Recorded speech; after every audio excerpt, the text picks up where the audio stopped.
Good afternoon. My name is Doka Soita. I am a proud atheist. Today, we are talking about obedience.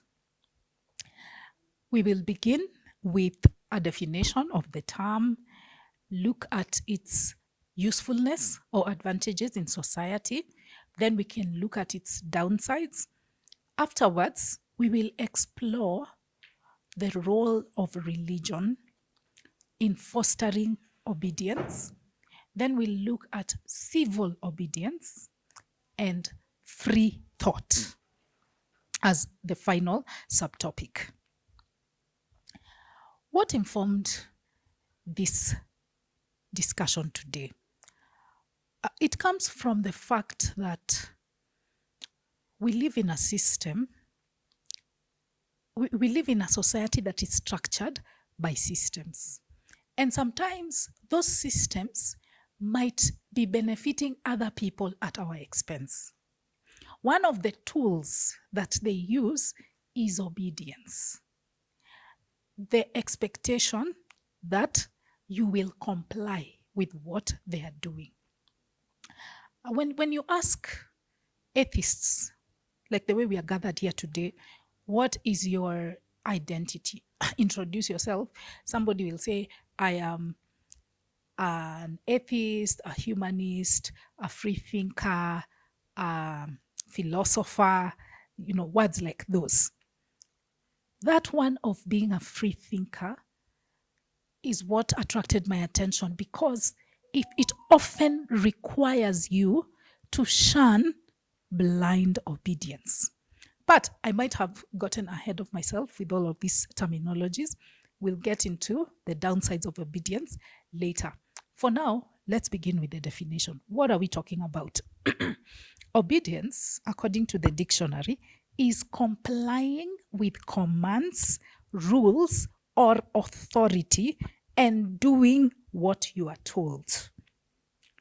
That aspect of authority, an authority figure, is essential in understanding the concept of obedience. It is synonymous with compliance, but there's a small difference, because compliance often connotes your peers, right? Following social norms.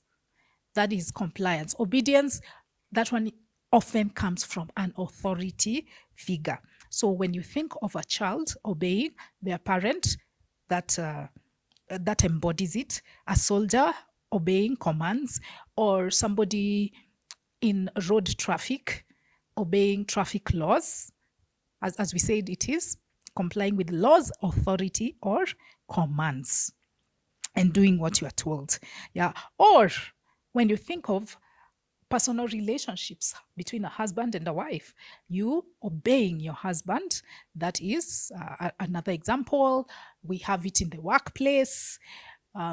We also have it in other institutions like the church, where people obey the church or the mosque, people obey their spiritual leaders. So that's the definition. Let's get straight into the first topic of discussion. Why do you think we need obedience in society? What advantages does it have when people do what they are told by authority figures?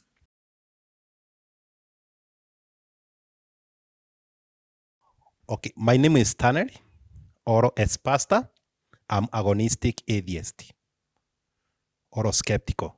So for me, what I can say about the obedience is very important, because it creates social control and social order. Without the obedience, we will end up with the chaos, because people have no any control. They cannot be able to know where to move or what to do. So they will end up in a chaotic. Okay, hey everyone. My name is Morioki. I'm a skeptic. For me, like I remember in school, there are always rules. If we have gone, whether it's college or school, there are always rules and regulations which are followed. If you break those rules, like Stano is saying, things fall apart. So I think obedience means following rules that don't harm you and somebody else. Okay, my name is Eston, and I'm a proud atheist and a proud humanist. When it comes to obedience, of course, obedience is very important because it keeps it creates a balance in the society where, let's say for example, if like traffic rules, if you do not obey traffic rules, it will be full of chaos. The city will be full of chaos. So obedience is important in maintaining that balance. You can see examples of a city that people don't really obey traffic rules. Like, sorry to say this, our capital city Nairobi. Compare it to the capital of Rwanda. It's two very different outcomes. My name is Tommy Mogaka. I'm a fundamental Christian. When I say fundamental, I believe I take the scripture as truth, and but above all, I'm an inquirer. Now, my position, of course, is influenced by what I believe, but even by observation, I think obedience is important. And I'll give you an example from nature. I'm a lover of nature, wild animals, and things like that. There was a situation, I think, here in Kenya, I don't know which park, Amboseli or is it Savo, I don't know which one, where due to poaching, all the bull elephants got exterminated. If you know that story, what happened is something interesting happened, because for the zoologists who were studying the elephants, they thought that the bull elephants have no function except breeding. So they thought they were indispensable. But what happened is the younger calves, the younger, let me call them boy elephants, teen elephants, started going into a rampage, destroying the park, killing other animals like the rhinos and things like that, pushing down trees. Slowly the park started unraveling. But when they started looking at the problem, they found there was an absence of the male, let me quote in quotes, parental authority. So when they introduced these bulls into the flock, the teen bulls towed the line. They became again disciplined.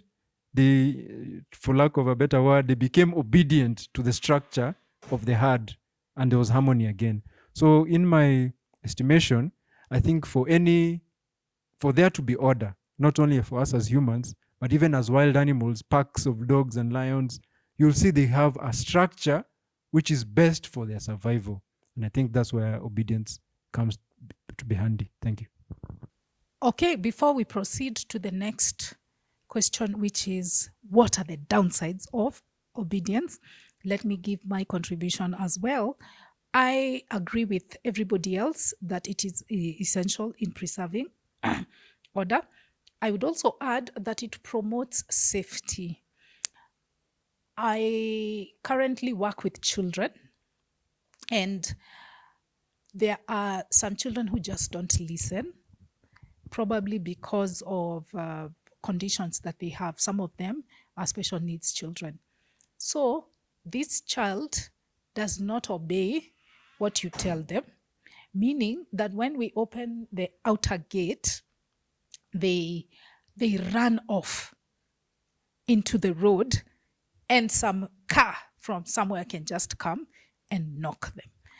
So for their safety, it is imperative that they obey, especially children. Children are individuals that don't have full level comprehension of how the world works. There are people who know better than them. So in that respect, they need to obey. Likewise, if I consider an institution like a hospital, it's essential for you to obey what your doctor tells you. I'm not saying don't ask why they are recommending this particular medicine, because I think it's important for you to be an educated patient. And in fact, that is called individualized care. But once they tell you, don't do this, they know better. They are an authority in their field of medicine. They know better, and you need to listen to them. If you don't, you'll put yourself in jeopardy. You'll compromise your safety. So that's one use. Another one is the issue of trust and cooperation. We as human beings are a collaborative species. I need to know that I can count on our videographer here to show up at a certain time. When we pay him, he's supposed to meet his end of the bargain, so to speak. And that is a rule. That's an implicit rule that occurs when you have a contract with another person and you are obeying that rule. If this person refuses to obey that rule, then I won't trust them. There won't be trust. If several people do the same, there won't be trust. We won't be able to cooperate. We won't be able to work together, right? Another advantage is efficiency. When obedience exists, there is efficiency because you count on this person to play their part and that, and yeah, everything works well. So that's what I think of the advantages. Let's look at the downsides. Let's look at the downsides of obedience, especially absolute obedience and questioning obedience or blind obedience.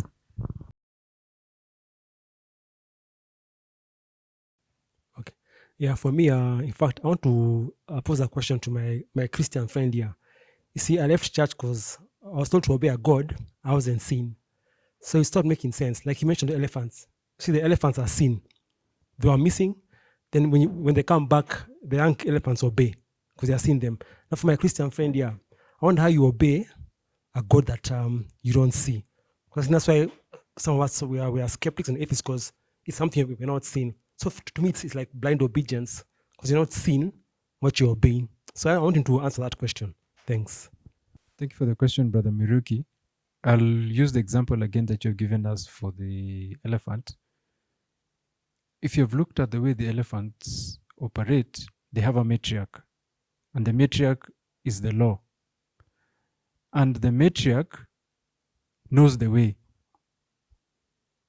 And there's no path, there's no road, but it just knows that this is the way to go if they're supposed to get to the water or to get to the next pasture. So the same question can arise still. How do these other team of the herd of the other elephants know this matriarch is taking them the right way, yet they do not know even whether she knows the way? You see? So I think the question here would fall again. I think we also, to tie it back to what the question is, the problem is not obedience, it's blind obedience. I think obedience in itself is a good thing. But when we introduce blind obedience, then it becomes bad. Similarly, I trust in God. Faith is not a bad thing. But when you have something called blind faith, then a problem comes up. So to answer the question of what the downside of obedience, when it becomes blind obedience, for example, let me give a foolish example.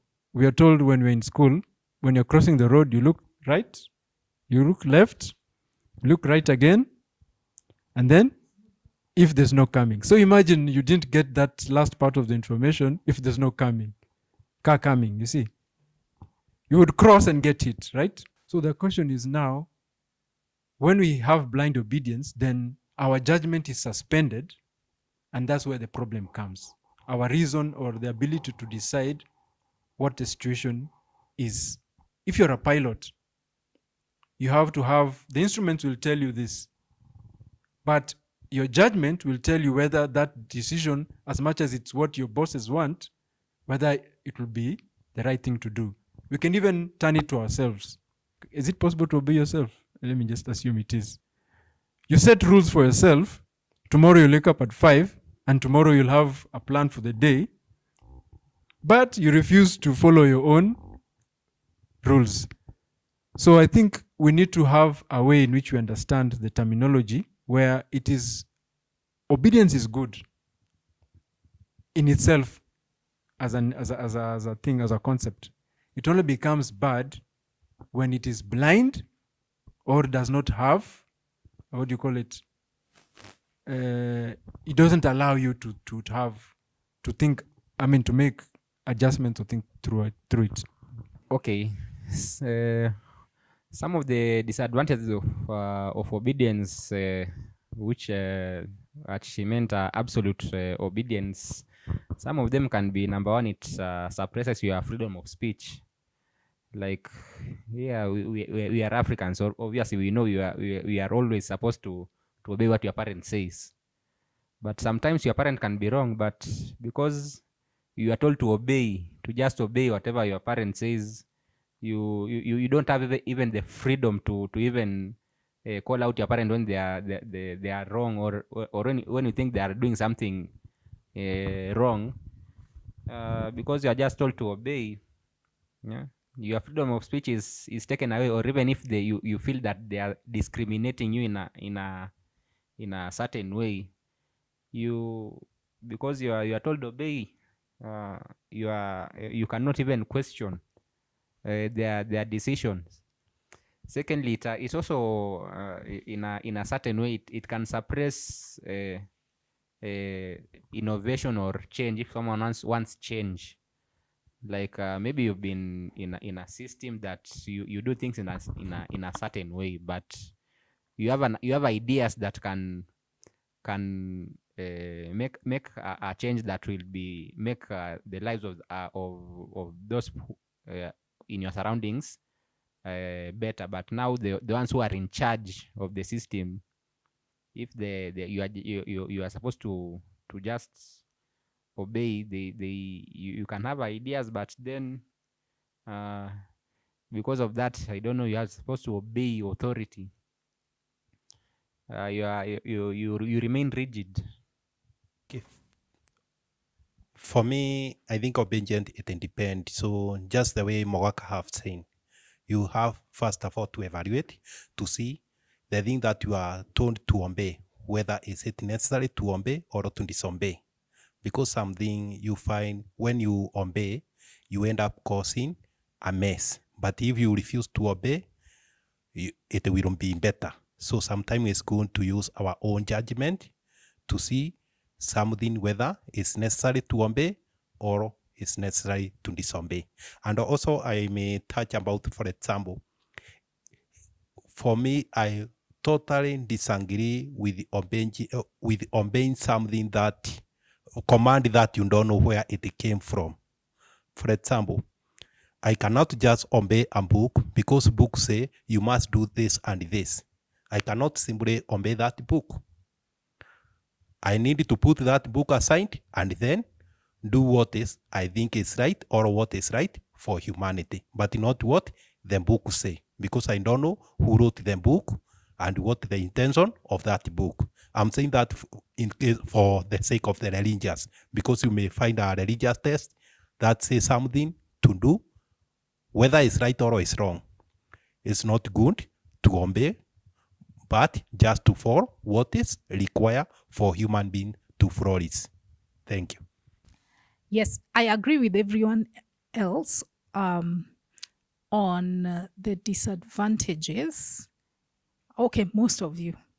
I disagree with Tommy, who talked about faith and how faith is useful.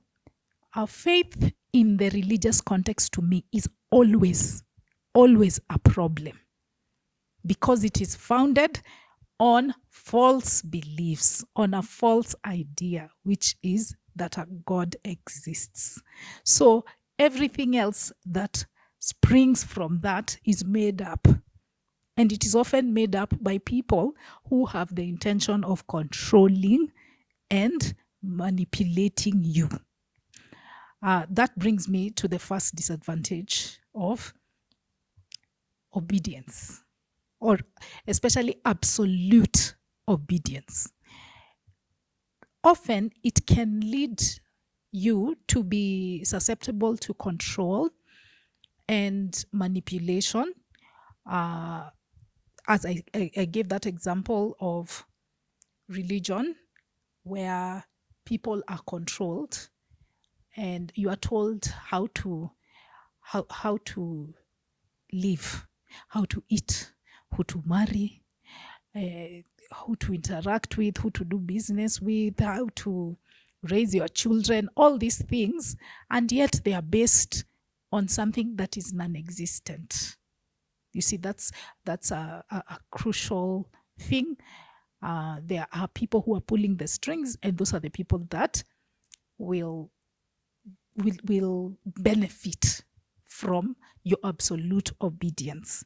It's to your detriment. It's not to their detriment. It's to their advantage. Yeah. So it promotes privilege of the people, those authority figures that speak on behalf of this false idea, like God.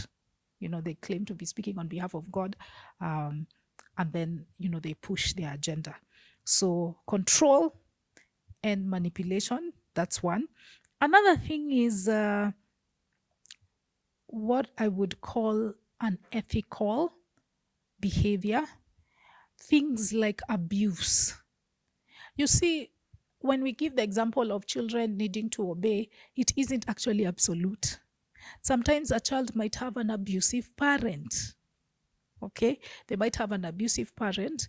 So if they blindly obey them, then the abuse will continue. So there it will become a problem. We also have it in politics when you continually obey authority figures in politics. What happens is that sometimes they become unethical. They abuse power. This is why we had the Gen Z protests. They were speaking against the unfair treatment by the political class. Yeah, so they disobeyed the rules at that time. Some of them were tear gassed, others were arrested, but it was necessary in order to abate unethical things. Then there's also the loss of autonomy. I gave the example initially of the husband-wife dynamic. I find that in African contexts, even in religious contexts, there's the expectation that a woman should obey her husband. And this assumes that the husband is an authority, that the husband is better, is better than the woman, is superior to the woman. And that might not be the case. I could have married somebody who is an intellectual equal, or I could even be more intellectually superior to my husband. But if I believe in absolute obedience, I'm going to comply with whatever he's going to tell me. So this causes women to shrink themselves in marriage, to play to a script that they've been given by religion or by culture. This is how a wife is supposed to behave. Even if that's not who she is, she's so much better. Maybe she's the better decision maker in the marriage, but because there's that expectation that your husband is your authority, you have to submit to him, you have to obey him, then she can't be herself. She loses her autonomy. This is also evident in the workplace. In the workplace, where you're always just expected to follow rules, even when you know better, or you're finding a better solution to something. So that leads me to the next disadvantage, which is the loss of creativity as well as critical thinking. In societies where there's always unquestioning obedience, or in systems, in institutions where there's unquestioning obedience, they focus on the what, not the why. You're not allowed to question. Again, this is very common in religious setups. So that is a big issue. And finally, there's also the issue of anxiety and guilt, because you know what you need to do, but you don't do it because you are required to obey. Yeah. Maybe your conscience is telling you something else, but you don't do it because of that concept. So it can be a problem. Absolute and unquestioning obedience can be a problem. So let's look at the second last question. What is the role of religion in promoting and questioning obedience?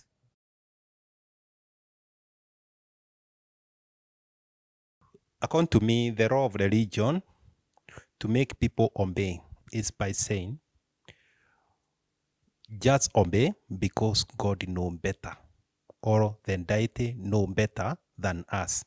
Our judgment may be flawed, but God is perfect, and whatever is saying us to do, he have a reason or he have a plan. So we just obey. And if it's just obey, like maybe killing apostate or killing those who reject to believe in God, that, but when you don't obey that, you will end up be punished by God. So you just obey because God is superior and is the one who will reward you or will destroy you when you stop obeying. So by knowing that, the giant or the God will destroy you for not obeying, you rather obey. By that coercion, you will end up obeying God to get a reward or to escape from punishment. Just the way we can obey a dictator to avoid getting into punishment. That is how the religion keep people or believer to continue obeying. Even if something are questionable, they don't question because they fear this giant. Hello, everyone. My name is Mary. I'm an atheist. And my point is that for religion, people think that religion is what make people obey, but I don't think it really is. Most times, let's look at the commandments, like especially maybe a commandment like don't kill, right?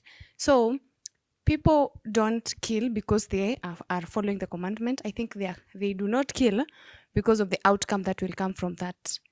For instance, if I say that I won't obey the commandments, definitely there will be very bad consequences, especially maybe in the rules of the country, because every country has the rule. So if I go kill, definitely I'll be jailed, right?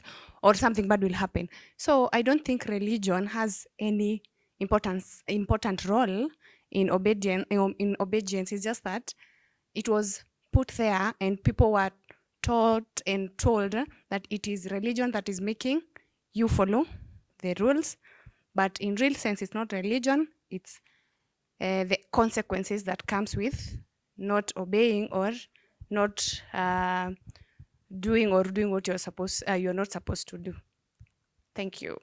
What about the commandments that say, do not covet and obey the Sabbath? Okay, the Bible has so many rules that doesn't make sense. So I think that is one of them. Or I would want to say maybe the person who was making that rule, because ideally it was someone, they wanted you to obey the Sabbath, because ideally you work maybe 7 days a week, right? So obey the Sabbath would be rest at least, you see? Don't work for 7 days. But ideally it's not obey the Sabbath and just go and maybe pray. It's just that person didn't have a way to tell you to rest. That's what I would want to say about that. Okay, I want to ask Tommy a question again, my Christian brother. You see, I'm a skeptic because of one reason, the devil and hell. People fear going to hell, so they are scared of the devil, because if they do bad things, they'll burn for eternity. When I think as a skeptic, God should kill the devil, first of all. Just destroy Satan so we can be in peace. But now he's alive, disturbing us. So as a skeptic, I see a good God would destroy the devil. So answer me, why does God keep the devil alive? Thanks. I'll ask my sister Mary a question as well, based on piggybacking on what Mchungaji Stano asked. You asked about Sabbath. I didn't catch your answer about the coveting question. But on the Sabbath again, Why the seventh day? See, could have been any other day. So I'm thinking we can't really tie it down to rules that have consequences or benefits, because there's no direct benefit of keeping it on katikati of on the middle of the week, let's say Wednesday. You see, but just to answer the other question, first of all, let me give my background, a bit of the background. When I say I'm a fundamental Christian, I believe in the Bible as the rule. That said, again, I need to say this because from what I understand, my experience as a Christian is that we are not called to do blind obedience. When we have obedience on its own, there's nothing wrong with it. But when we introduce the idea of blind obedience, then it becomes bad. Similarly, even the idea of faith, there's nothing wrong with the concept of faith. The problem is when it's blind and questioning faith.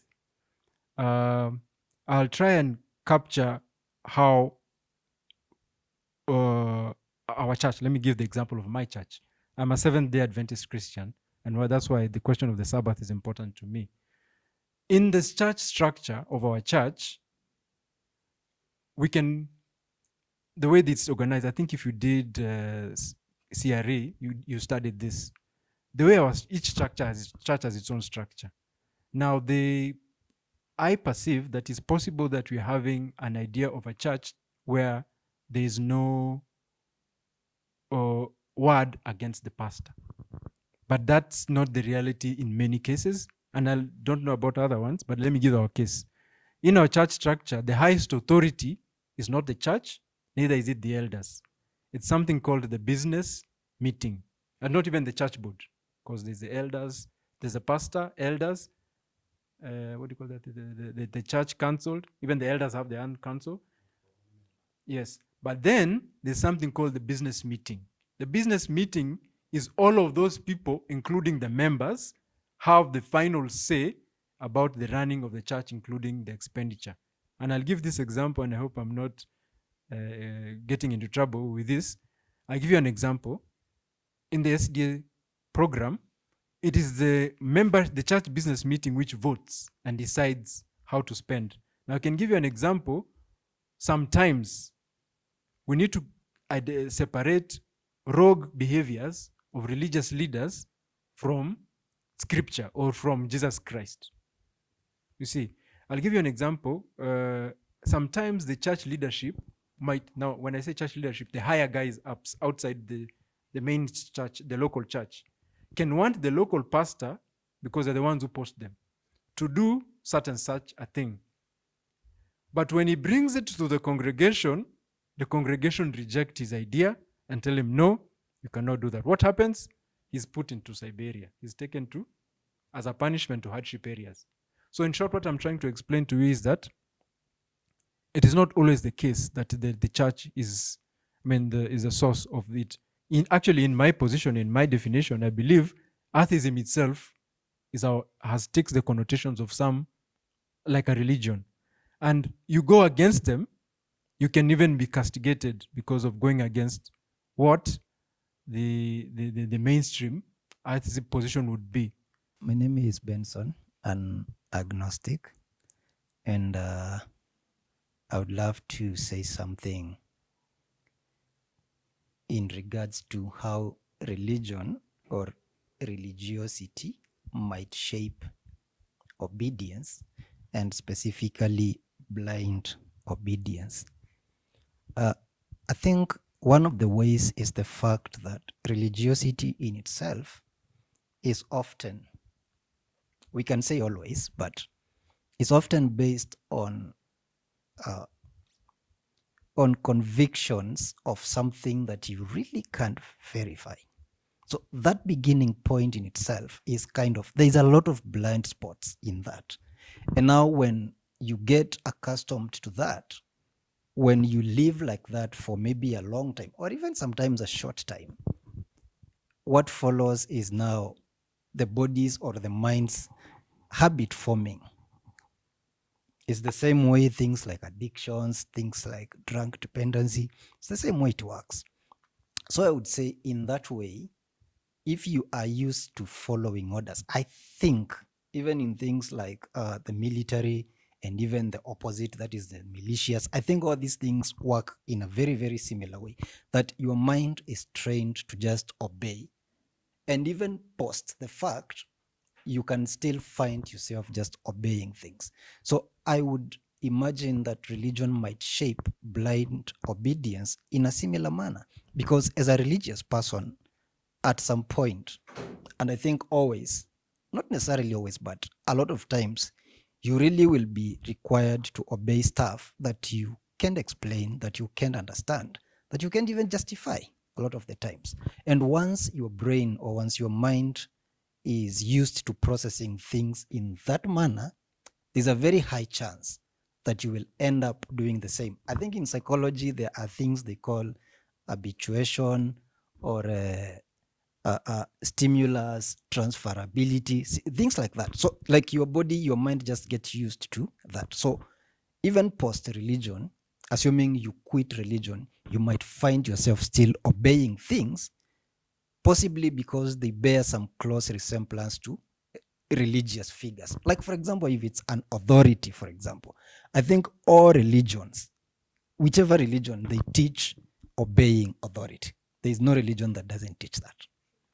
So when you get used to that, you might find yourself in a scenario where anything that resembles an authority, you feel obliged to obey, even if it is not right. You just feel that. So religion might, it doesn't have to, but it might really shape blind obedience in that sense. Yeah, I think that's the strongest way I can find, based on the initial point I made, that everything religious is often based on blind conviction. The question is this: based on what I've presented or asked, if it is true, religion or Christianity, let me use Christianity, is a tool for propagating obedience, why is it that in most totalitarian governments or most places, even in school campuses, not here in Kenya maybe, but in the West or in the Asian countries, communist countries, the first thing to go are the priests, the pastors, and the people who have some semblance of authority. They're the ones first to go. I think what you're looking for is a very simple reasoning. We are not specifically talking about or against Christianity or for Christianity, but religion in general. Now the thing is, and I believe this is something within your territory, considering that it's in the Bible, I believe there are things called double-edged swords, things that can cut both ways, right?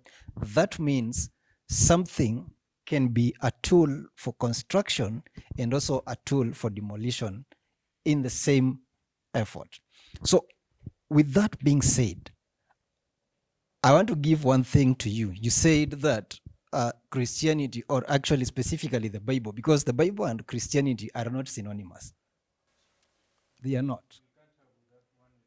You can, but because Christianity started before the Bible was written. But let's not get into that. You can totally have one without the other. You can have 5 copies of the Bible in your phone and still be irreligious, be an atheist. You can have Bibles. I have heard these are things I've done before. You can have Bibles packed in your cabinets and still be an atheist. So you can have one without the other. But the point is, the double-edged sword part now. It doesn't. I've lost track of what I was saying. But yes, what I was saying is, it doesn't really mean that. Oh, yeah, I was giving you the point where you said the Bible can actually help deter blind obedience. That is very true. I agree with you. As someone who has very intently studied the Bible, the problem with the average Christian is the lack of proper understanding of the scripture. Yeah. But as someone who has done that, because many verses, again, like you said, we take the first part of the verse and forget the rest. And the problem with that is that might be even verse 1 of a whole chapter that has 60 verses, which means we are missing a whole lot of context. So it's true. The Bible can help you not be blindly obedient. But that does not negate the first fact, because these things can actually be mutually coexistent. It does not mean that they are mutually exclusive, that it's either one or the other. It can serve those two purposes. And as per why is it that in certain countries the religious authorities are the ones to go first, blah blah blah blah blah, it's simple. Like, it's two religions fighting each other. So for us to effectively fight your army, we go for the leader, right? So it still goes to the fact that in those countries that you are saying, the guys who are beheading people or who are burning religious books, they are taking those orders, blindly obeying them, motivated by religion. A different one given, but religion nonetheless. Number one, you're saying, okay, you defined obedience. Huh? And you're saying obedience is a good thing. First of all, you have to take the underlying assumption behind obedience. If I say obey me, that means there's an assumption that me, I'm right. That's why I want you to conform to whatever. Whoever is asking for obedience presumes that he's perfect, and everybody else should adhere to. Then should you obey the devil? No. And why not? You get it? So that's number one. Number two, you gave an issue of obedience in Atinasema. The Bible is the most, okay, those statistics I don't have. I can't dispute that it's the most banned book, but we can debate that. But you said that those communist countries, mostly like notably China, North Korea, the first thing they do is they remove religion, which is true. That's a fact. But you know why that is Dini? Because obedience, it's the way I've said it presumes I'm perfect.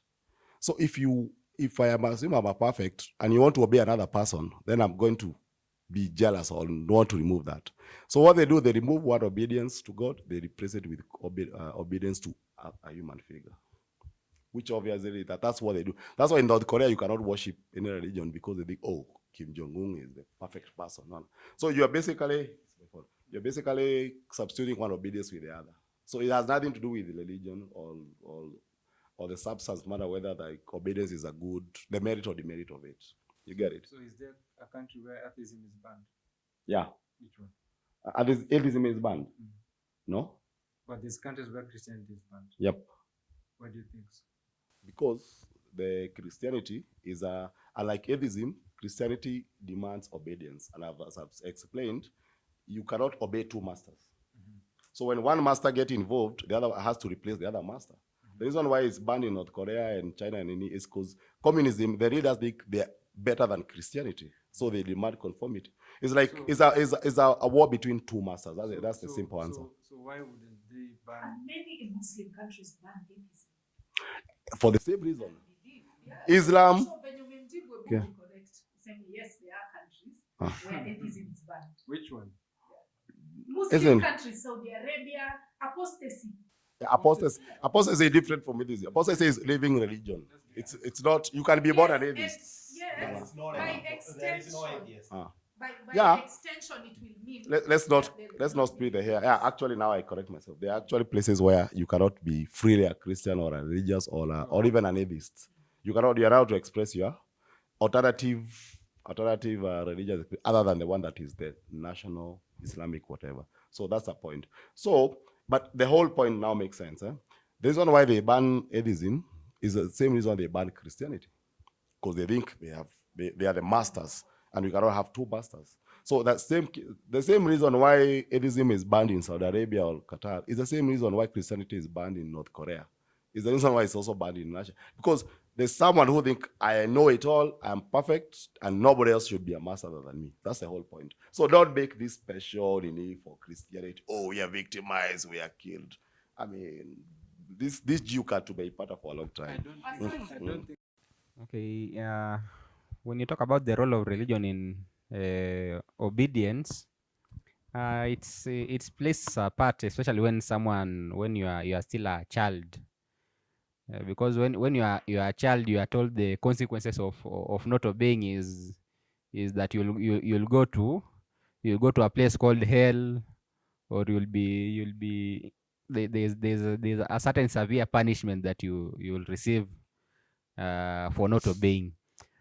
But when now when this religious people they grow older, they realize that these consequences actually do not hold water like they used to believe when they were still little children. That's why today, when you find religious people they, obeying something, it's because of the consequences that come from the law, not the Bible. Most of them they only obey because of the consequences that come with the law, not the Bible that much. So in my view, yes, the role of religion in obedience, it plays a part when kids are still young. Hi everyone, I'm Shiro Inaina, an atheist. For me, what I would say about religious obedience is that sometimes it leads to guilt, mostly for women when it comes to sexual intercourse. Because for a woman, first of all, you are told, mostly in religious settings, that family planning is wrong, that you shouldn't use it. And also, there is a threat that if it might cause you to become infertile. So for a woman, maybe she gets the consequences of being pregnant. Now, on going back to church, or let's say for Muslims, the girls is like ousted. Like for me, when I had my child, I was going to the SDA church. I had like been baptized like 4 months ago. So I learned that because I had had a child out of wedlock, because I was not married, I had to get rebaptized again to be accepted as a member of the church. So for me, I think that leads to guilt, to feel like you are not accepted. And I've also seen some women complaining that if you get a child when you're not married, and let's say you are maybe 20, so you don't exactly know where you belong, you go to the youth group, wanakufukuza. You go to the women's group, you feel like you are way too young to be among them. So for me, I think sometimes religious obedience has negative consequences. Okay, and also when you are in religion, like for example the Christian religion, which most of us are familiar with, it tells you that touch not my anointed. So when it comes to obeying your pastor, the Bible still says still states that when you are told do not touch my anointed, it says you do not go against what or also when you are told do not rely on your own understanding, it creates this notion that you should always obey whatever the pastor says, and that leads to a lot of Christians entering into cults that they don't know they're in cults, and yet they're in a cult that comes from these mushrooming churches.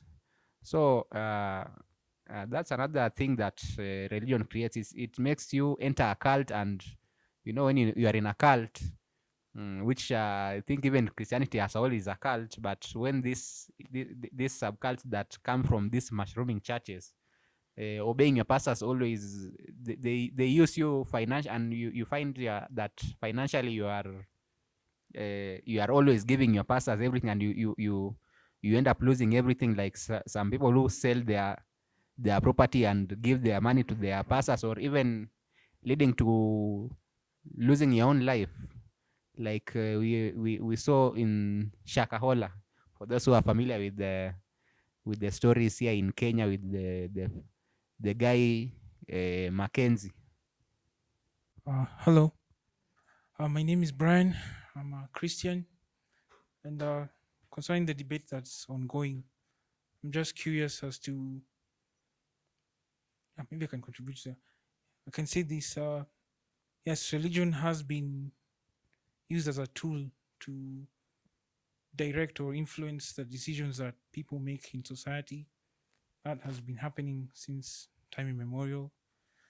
But wish to point out that not everything, at least from my take, not everything that purports to be Christianity out there is a representation of Christianity. What my brother has just mentioned, the Shakahola and the such, that's just a faction or a cult, if you would, that has distorted something. That's blind obedience. What I support, I'm in favor of, is debating Christianity according to what is written in the Bible. So yes, the man of God has said something, but we verify and debate according to what has been written, not blindly obeying a figure of sorts. So I'd say yes, religion has been corrupted and there is true religion. So the debate is, to what extent should we obey this God, and to what extent has man corrupted what God has freely given to man? There's something, okay, maybe it's even more to him than him. There's something that you said in Christianity is supposed to be, the law says, come and reason together. You know, but also say you should obey the rod. Do you see a contradiction in that? Because when you say come and debate, there's already, you cannot debate and agree that, oh, we have debated and we have reasoned and we have found out, oh, stealing is good. So that means there's already a debate, but there's a predetermined outcome. It's debate, and please make sure you conclude what I told you to conclude. Do you see the contradiction in that? I'd say this in summary. When I'm supposed to come to debate amongst ourselves, that's amongst, we have to start with the bare minimum. For Christianity, it's about who Christ said he was, what he did, what he claimed to be. We start at that bare minimum. Then there are some disparities that you might come across, the denominations that you see. The disparities denounce Christ or alter who Christ is. That's out of the question. So, and finally, to conclude, yes, we are supposed to meet amongst ourselves concerning issues affecting the church and what where our belief is heading. But the ultimate authority is left to God. So if God decides that this is a sin and this is acting righteous, it's up to him. I cannot alter that. So Thank you. That's a good question. I think my brother, your name is? Brian. Thank you, Brian, like my brother, my actual blood brother. So I concur with what he has said. And someone asked, why doesn't the devil, is it Rachel? Why doesn't the God just destroy the devil? Oh, it's Morioki. Good. The question. You see, it's very important, the question he's asked. And I'll give you, and to piggyback on what he's just said, whether God is an ultimatum kind of God, and whether it's a contradiction with reason, I said no. Because the devil is a good example. If God wanted to say his way or the highway, the devil would have been dead and long gone before anything happened. But he gave him room for him to express his evilness or his rebellion towards God's government. And even in political science, that's wise. If someone brings up a voice, don't destroy them immediately. Don't cast them like now, Sifuna. Let me not even go in there. If you cast them out immediately, you'll cause a rebellion. People will start saying, maybe that guy. That's a different question. That's a question on free will. No, that's a question on free will. But no, that's a question on free will. But to summarize, you guys are cutting my time. They're the ones who are cutting my time. In short, what we're saying is, God provides us free will, but at the same time, he allows us to take the course of our decisions rather than forcing us to take the decision that we think.